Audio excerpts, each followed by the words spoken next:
जंजाल जब्बार के महल में जाता है और वहाँ के बादशाह यानी अपने बाप को मारकर वहाँ का बादशाह बन जाता है।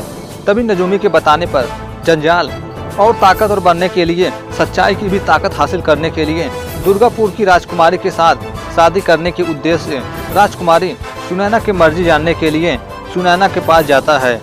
तभी सुनैना उससे पूछती है, कौन है आप और बिना मर्जी के अंदर कैसे आए? तभी सुनैना सैनिकों को बुलाती है। तभी जंजाल कहता है, आवाज़ देने से कुछ नहीं होगा राजकुमारी, जंजाल के सामने आने की कोई हिम्मत नहीं कर सकता। और जंजाल कहता है, मैंने फैसला किया है कि तुम मुझसे शादी करोगी। तभी सुनैना कहती है, तुम होश में हो ना? हम तुमसे शादी करेंगे। हमारी शादी जनकपुर के राजकुमार विशाल के साथ तय हुई है। तभी जंजाल कहता है, कभी नहीं, जंजाल जो सोचता है वही होता है। तुम शादी करोगी लेकिन मुझसे। तभी राजकुमारी कहती है, ऐसा कभी नहीं होगा, ये नामुमकिन है।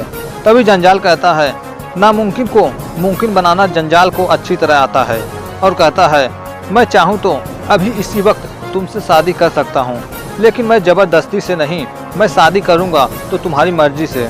तभी सुनैना कहती है, जीते जी हम अपनी मर्जी से तुम्हारे साथ शादी कभी नहीं करेंगे। तभी जंजाल कहता है, ऐसा तो होगा नहीं, क्योंकि मैं ऐसा होने नहीं दूंगा। और कहता है, शादी तो तुम करोगी, वो भी कल।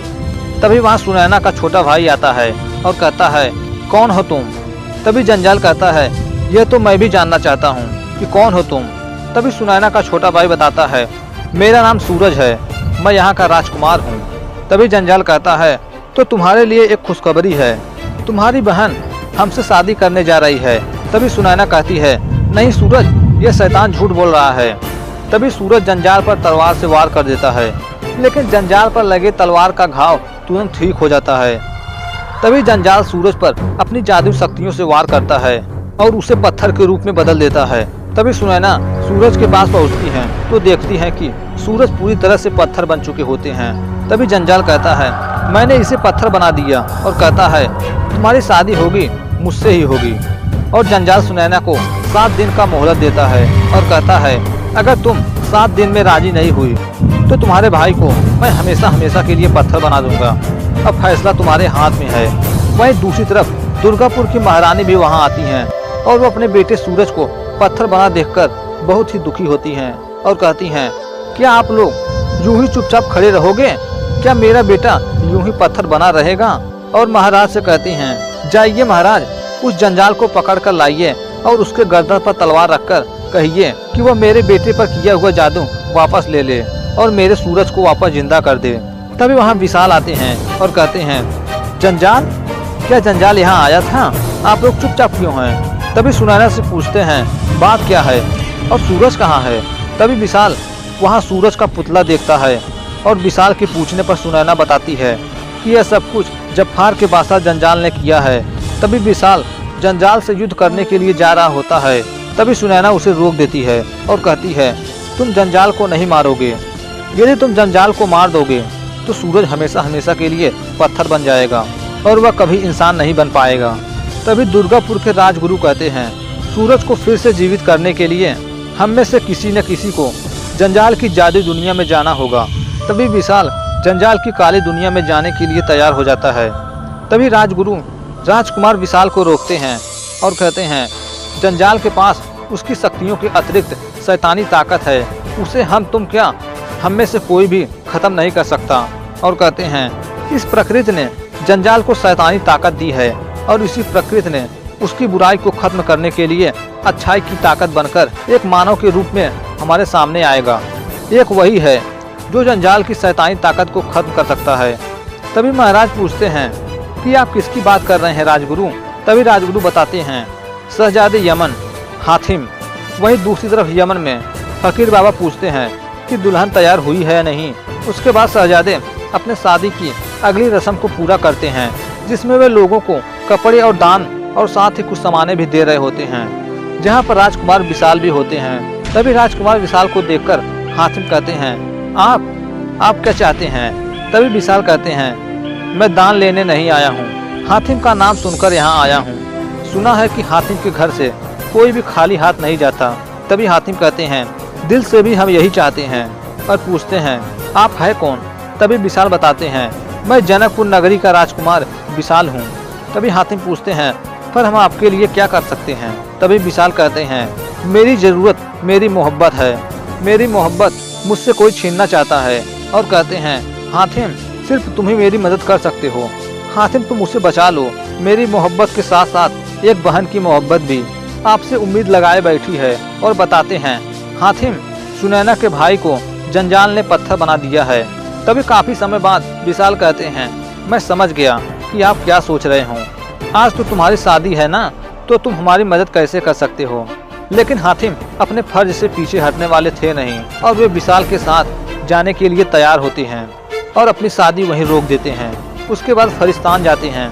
तभी राजगुरु हातिम को बताते हैं कि आज से हजारों साल पहले जब फरिस्तान अच्छाइयों की ताकत पर बनाया गया था, तब हमारे यहाँ पर भविष्यवाणी हुई थी। और वो भविष्यवाणी हातिम को सुनाया जाता है। समय आएगा जब बुराई की ताकत इतनी बढ़ जाएगी कि शैतान अच्छाइयों की ताकत को हासिल करके सारी दुनिया पर हुकूमत करेगा। तभी राजगुरु कहते हैं, अब लगता है वो वक्त आ गया। दुर्गापुर जैसा भलाई, न्याय और अच्छाई का राज्य पूरी दुनिया में दूसरा कोई नहीं। और बताते हैं, जफार का बादशाह जंजाल वहाँ की राजकुमारी के साथ शादी करके अपनी बुराई की ताकत को अच्छाई की ताकत में जोड़कर दुनिया का सबसे ताकतवर राजा बनना चाहता है। अगर जंजाल ने राजकुमारी सुनैना के साथ शादी कर ली तो वह अच्छाई की ताकत को अपने काबू में लेकर वह पूरी दुनिया को खत्म कर देगा और तब जंजाल की जुल्मी हुकूमत को रोकने के लिए कोई भी नहीं बचेगा। और राजगुरु कहते हैं, हमें जंजाल को रोकना होगा। तभी हातिम कहते हैं, कैसे? तभी वह करिश्माई आवाज़ आती है कि दुनिया के 7 कोनों में 7 ऐसे सवाल छुपे हैं जिसका जवाब आज तक कोई नहीं ढूंढ पाया है। और वह 7 सवाल ही उस शैतानी ताकत का राज हैं। और आवाज़ आती है, अगर उस शैतानी ताकत को खत्म करना है तो एक एक करके उन 7 सवालों का जवाब ढूंढना होगा। हर सवाल का जवाब मिलने पर अच्छाई की ताकत एक कदम आगे बढ़ेगी और बुराई की ताकत एक कदम पीछे बढ़ेगी। और राजगुरु बताते हैं, हर सवाल का जवाब मिलने पर राजकुमार सूरज पर किया गया जादू धीरे धीरे हटना शुरू हो जाएगा और 7 सवालों का जवाब मिलने पर बुराई की ताकत को तोड़ना आसान हो जाएगा। और हातिम को बताते हैं कि ये रास्ता मुश्किल भी है और खतरनाक भी, लेकिन हातिम दुनिया को बचाने के लिए और हर खतरों से और हर मुश्किल से लड़ने के लिए तैयार थे। तभी हातिम पहला सवाल पूछते हैं, जो कि आवाज़ आती है, जो कि पहला सवाल होता है, एक बार देखा है, बार बार देखने की हवस है। तभी हातिम दूसरा सवाल पूछते हैं। तभी उन्हें बताया जाता है कि पहले सवाल के जवाब में ही तुम्हें दूसरे सवाल का जवाब छिपा मिलेगा। और उसके बाद हातिम को वह चमत्कारी तलवार देते हैं जो हजारों सालों से उनके पास था। वे तलवार आज हातिम को सौंपा जा रहा था और कहते हैं, यह तुम्हारी रक्षा करेगी। उसके बाद हातिम अपने सफर पर निकलने से पहले जैस्मीन से मिलते हैं, जहाँ पर होबो भी होता है। तभी जैस्मीन हातिम को होबो को अपने साथ ले जाने के लिए कहते हैं। तभी होबो कहता है, मैं इसके साथ नहीं जाऊंगा। तभी हातिम कहते हैं, वैसे भी इस जानवर के साथ मैं भी नहीं जाना चाहता। तभी होबो कहता है, जानवर? जानवर कहते हो? मुझे हजारों सालों का तजुर्बा है, काट के फेंक दूंगा।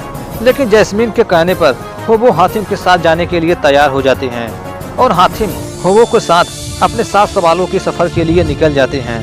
तभी हातिम और होबो रास्ते में जा रहे होते हैं। तभी होबो कहता है, हातिम सवाल का पता नहीं और जवाब ढूंढने निकल गए। पता नहीं किस पागल के साथ जैस्मीन ने मुझे भेज दिया। और होबो कहते हैं, वो भी एक सवाल नहीं, 7 सवाल। और होबो कहता है, हातिम अभी भी वक्त है, लौट चलते हैं। वो सुनैना किसी और को भेज देगी 7 सवालों को ढूंढने के लिए। लेकिन हातिम अपने वादे से पीछे हटने वाले थे नहीं। वहीं दूसरी तरफ नजूमी सारी बातें जंजाल को जाकर बताता है और बताता है कि हातिम इस वक्त जादुई खंडहर की ओर बढ़ रहा है।